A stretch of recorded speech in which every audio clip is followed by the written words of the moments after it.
chips are really at the heart of the growth that we are seeing in the world. We're in a computer chip shortage, and the world needs new solutions fast. Everything we do revolves around chips. We use hundreds of chips in a car, and you know how many thousands of chips are used in a data center? How we communicate with each other, it's all made possible because of chips. Not only do we need to address the chip shortage now, but we also need new chips and new ways to design them. There's also a growing need for new types of computing resources to run complex AI models, advanced quantum computers, and to support massive hybrid cloud systems. That demand could be aided by the recent passage of the CHIPS and Science Act, which allocates billions in funding for R&D of new chips here in the States. I believe the reason why companies like IBM are choosing to build in America is because we're better positioned globally than we have been in any time in a long time. The supply chain is going to start here and end here in the United States. Part of that solution could be found in upstate New York. So I'm outside the state capitol here in Albany, New York, to find out what makes this region so special and why IBM and so many other tech companies have a long history of research here that ends up in chips. In and around Albany, there's a long history of semiconductor research and production. For years, IBM has been the largest tenant of the Albany Nanotech Complex, which is owned by New York Creates, a partnership run by New York State and the State University of New York. Albany Nanotech Complex is one of arguably only 2 or 3 sites in the world that have the capabilities that we have that are open access to most of the industry for developing new technologies. The products, the technologies, the device structures, the things that have been developed here are really going into next generation systems. The facility in Albany has been at the center of some of the biggest breakthroughs in computing. Chip designs that have come from within these walls make it all the way to the devices that are used by businesses and people the world over. In 2021, we announced world's first 2-nanometer chip technology. A couple of years back, we had announced a new device structure called nanosheet. That device structure came out of this facility, and now it has become the standard for the whole world. I met with folks who work at the Albany Nanotech Complex to see what the team is up to.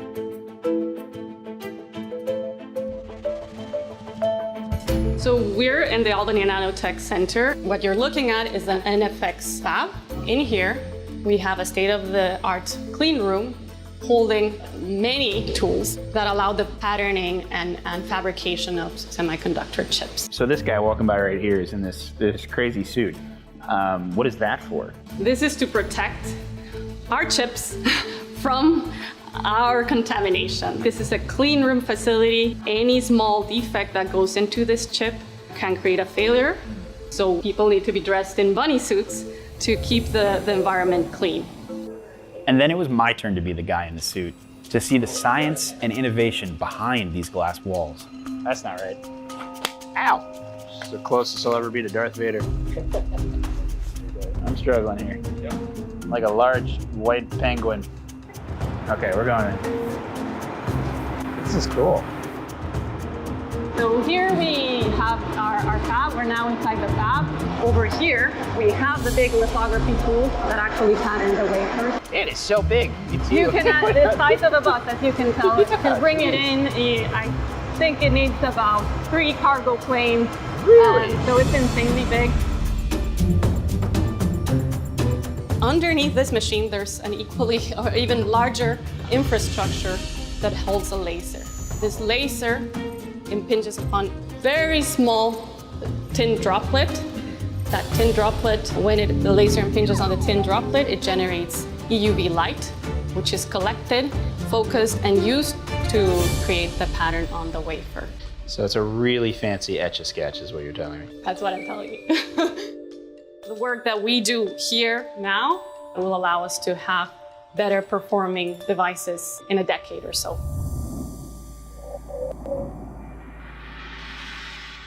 Researchers like Nicole Saulnier of the IBM AI Hardware Center are looking at the new types of chips that emerging workloads require.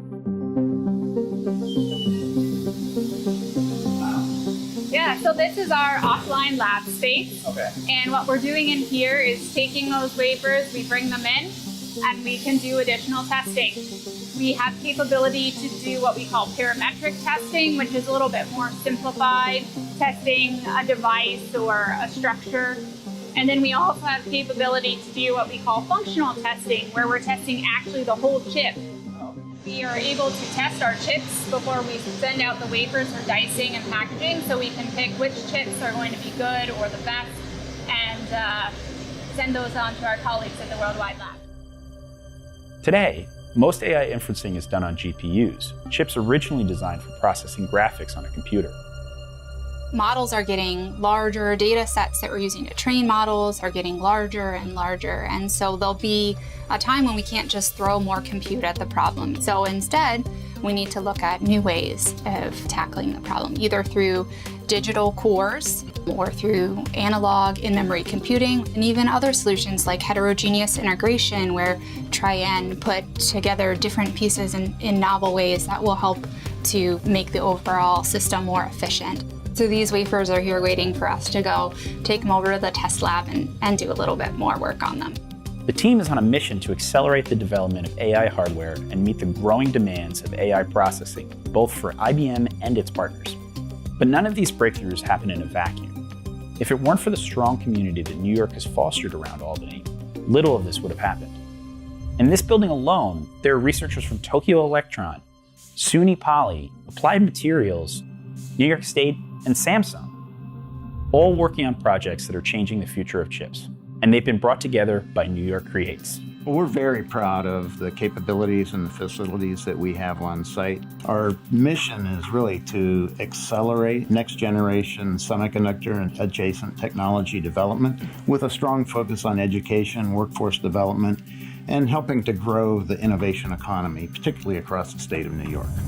Tokyo Electron is one partner that IBM collaborates with closely to optimize chip research and production. For TEL, our competitors, our customers, and our partners all work together in this one-of-a-kind ecosystem. And we've all learned how to coexist here and take good advantage of the opportunities. With IBM, we've perfected how we work on R&D over the past 20 years. What happens in Albany is only possible because of the collaborative community that's been fostered here. I'm very proud of how public, private, and academia work together. I'm very proud of how many companies are collaborating. It's a unique model in the world. And at the end, our goal is to create the best product for our companies and bring best talent that can join the workforce of future. In the past, Albany has helped usher in the computer age we currently live in. And the research happening today has the potential to change how we discover new materials, cure illnesses, communicate, travel, work, and frankly, just live.